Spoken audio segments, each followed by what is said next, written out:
Hello అండి, అందరికీ నమస్కారం. ఉత్తరాయణం, శిశిర ఋతువు, ఫాల్గుణ మాసం, శుక్లపక్షం, సప్తమి. ఈరోజు రోహిణి నక్షత్రం, గురువారం కూడా. ఈరోజు మనందరం కూడా ఓం గుప్తలక్ష్మి అయి నమః అనే నామాన్ని జపించాలి. ప్రతి మనిషిలో కూడా గుప్తలక్ష్మి అనేది ఉంటుంది. ఈ గుప్తలక్ష్మి మనకి జ్ఞాన రూపంగా, విద్యా రూపంగా, కళ రూపంగా ఉంటుంది. కానీ ఆ గుప్తలక్ష్మిని మర్చిపోవడం వలన మన జీవితంలో అభివృద్ధి అనేది ఆగిపోతుంది. భగవంతునికి ఈ రూపము, ఆ రూపము అంటూ ఉంటాం. మనం ఏ రూపంలో చేసినా నిరాకార రూపం పరమాత్ముడు. ఆ ఒక భావనకి ఒక రూపం కావాలి కాబట్టి మనము ఆ రూపాలను మనం చూస్తూ ఉన్నాం. ఈ నిరాకార రూపమైన దైవ జగత్తు నుండి ఆ శక్తిని మనం పొందడానికి మనం నానా రకాలుగా ప్రయత్నాలు చేస్తూ ఉంటాం. అయితే ఆ లక్ష్మీ అనుగ్రహం మనకి ప్రాప్తించాలి అంటే గుప్తము అంటే కంటికి కనపడదు. ఒక వ్యక్తి దూరంగా ఉన్నాడు, అతను అక్కడి నుండి నడుచుకొని వస్తున్నాడు. భౌతికంగా అతను నడుచుకొని మన దగ్గరికి వస్తున్నాడు, అది మనం గుర్తిస్తాం. అదే ఒక ప్రదేశాన్ని మనం చూస్తాం, అరే ఎంత అందంగా ఉంది అని అనుకుంటాం. తర్వాత అక్కడి నుండి వచ్చాక మళ్ళీ దాన్ని గుర్తు చేసుకుంటాం. అయితే అక్కడి నుండి వచ్చాక కూడా మనం ఏదైతే చూసుంటామో అదే మనకు గుర్తొస్తూ ఉంటుంది. కానీ అది అక్కడి నుంచి ఇక్కడికి ట్రావెల్ అయితే చెయ్యదు. అలాగే పుస్తకంలో ఉన్న జ్ఞానము మనలో గుప్తంగా ఉంటుంది, అది ఎవరికీ కనిపించదు, మనకు మాత్రం అర్థమవుతుంది. అదే విధానంగా దైవక శక్తియు అంతే. అదే విధానంగా ప్రకృతిలో ఉన్న శక్తి కూడా అంతే.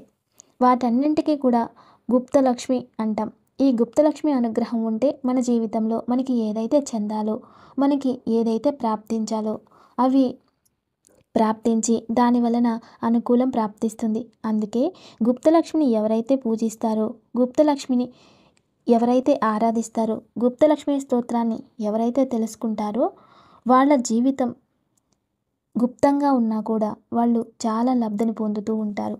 అలా గుప్తలక్ష్మిని మనం ఈరోజు నామస్మరణ చేసుకోవడం వలన మన జీవితంలో మనకి చెందాల్సినవన్నీ కూడా ప్రాప్తిస్తాయి అని అర్థం. మనకి ఇతరుల నరదృష్టి, నరఘోష, చెడు దృష్టి అవన్నీ కూడా వెళ్ళిపోతాయట. ఎందుకంటే అన్నీ వేరే వాళ్ళకి కంటికి కనబడు. గుప్తలక్ష్మి అనుగ్రహం ఉంటే వేరే వాళ్ళకి ఏదైతే వాళ్ళకి గోచరించకూడదో అలా చేసేస్తూ ఉంటుంది. అప్పుడు ఈ నరదృష్టి ఆటోమేటిక్గా వెళ్ళిపోతుంది. అందుకే గుప్తలక్ష్మి అనుగ్రహం ఉండాలి అని కోరుకోవాలి. ఈరోజు భక్తి భావనతో ఓం గుప్తలక్ష్మి అయి నమః అనే నామాన్ని జపించి గుప్తలక్ష్మి అనుగ్రహాన్ని పొందుదాం. ఓం గుప్తలక్ష్మి అయి నమః. ఓం గుప్తలక్ష్మి అయి నమః. ఓం గుప్తలక్ష్మి అయి నమః. ఇక ఈరోజు తారాబలం. అశ్విని, మఘ, మూల నక్షత్రం వారికి క్షేమతార. అద్భుతమైన రోజు, ఉపయోగం చేసుకోండి.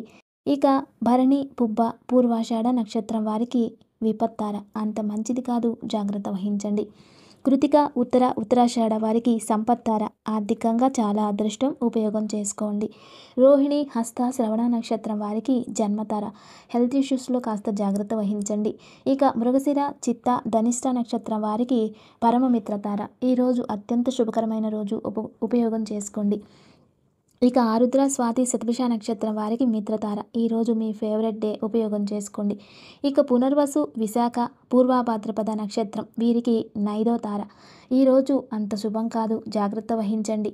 ఇక పుష్య, అనురాధ, ఉత్తరాభాద్రపద నక్షత్రం వారికి సాధక తార. ఈరోజు మీరు ఏదైనా అనుకుంటే సాధించగలరు, కష్టపడండి. ఇక ఆశ్లేష, జ్యేష్ఠ, రేవతి నక్షత్రం వారికి ప్రత్యత్తార. ఈరోజు కొంచెం కోపం, ఆవేశం, అవమానాలు ఉంటాయి. ఎవరితో అయినా మాట్లాడేటప్పుడు జాగ్రత్తగా ఉండండి. మీ పనిలో మీరు బిజీగా ఉండండి, కొత్త నిర్ణయాలు తీసుకోకండి. వాస్తు పరిష్కారం. చాలామందికి కొంచెం అపరాధ మనోభావము, ఇంకా రెండోది వాళ్ళపైన నేరాలు వెతుక్కొని వస్తూ ఉంటాయి. దీనికి ఏ దిశ కారణం అంటే మనకి దక్షిణ దిశ కారణం. యముడు దక్షిణ దిశ మరియు పరమట ఏ ఇంటికైతే కొన్ని వాకిళ్ళు ఇటువంటి నెగిటివ్ ఎనర్జీతో నెగిటివ్ ప్రదేశంలో ఉంచితే అక్కడ అటువంటివి క్రియేట్ అవుతూ ఉంటాయట. దాని శక్తి ఏదో ఒకటి మనిషికి ఏదైతే ఇంపార్టెంట్ దానిపైన ప్రభావం చూపిస్తూ ఉంటుంది.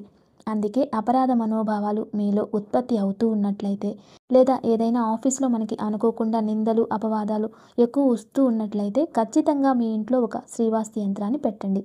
దీని కాస్మిక్ ఎనర్జీ ప్రభావం వలన మీ ఆరా ఎనర్జీ పెరిగి అటువంటి నెగిటివ్ పీపుల్స్కి కాస్త దూరం ఉండేలా చేస్తుంది. ఇక దివ్య పూజ. రేపు శుక్రవారం అష్టమి. రేపు ఉదయాన్నే మీరు స్నానం చేసేసుకొని దగ్గరలో ఉన్న దుర్గామాత ఆలయానికి వెళ్ళాలి. అంటే లలిత, దుర్గా, పరమేశ్వరి ఇలా ఈశ్వరికి సంబంధించిన ఆలయానికి మాత్రమే వెళ్ళాలి. లక్ష్మీదేవి ఆలయాలకి వెళ్ళకూడదు. కేవలం దుర్గామాత ఆలయానికి వెళ్ళి ఒక నిమ్మ పండును అక్కడే కోసి అందులో నెయ్యి పోసి దీపం వెలిగించి సంకల్పం చేసుకుని వచ్చేయాలి.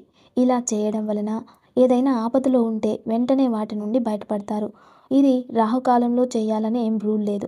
పొద్దున్నే కూడా చేయవచ్చు. లేదా మేమంతా వెళ్ళలేము ఉదయాన్నే అనిపిస్తే ఇంట్లోనే చేతిలో నిమ్మ పండుని పట్టుకుని దుర్గా కవచాన్ని కానీ లేదా దేవి ఖడ్గమాలని పారాయణం చేసి ఆ నిమ్మ పండుని అమ్మవారి ముందు పెట్టి అమ్మవారికి పూజించి ఒక గాజు గ్లాసులో నీళ్లు తీసుకుని అందులోకి ఆ నిమ్మ పండు వేసి ఇంట్లో పెట్టేయండి.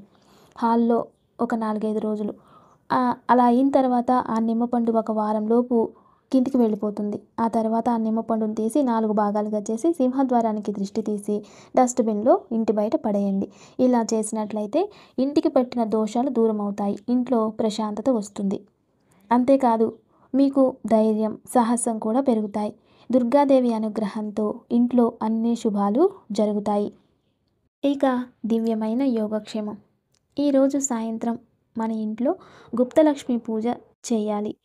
7 లేదా 8 లేదా 9 ఇటువంటి పసుపు కొమ్ములు లేదా వక్కలు ఇటువంటివి ఏదైనా తీసుకొని 7 సప్తమాతృకులు ఈరోజు వాటిని ఒక చెంబులో వేసి దాంట్లో కాస్త పసుపు, కుంకుమ, గంధం, కొన్ని పూలు వేసేసి దానికి చక్కగా ఎర్రని వస్త్రం ఒకటి కట్టి ఓం గుప్తలక్ష్మి అయి నమః అంటూ ఆ లక్ష్మీ రూపంగా దాన్ని పూజించండి. పూజించిన తర్వాత మరుసటి రోజు ఎప్పుడైనా ఆ పసుపు కొమ్మల్ని బాగా దంచి పౌడర్ చేసి ఇంట్లో వంటకి, స్నానానికి కూడా ఉపయోగించవచ్చు.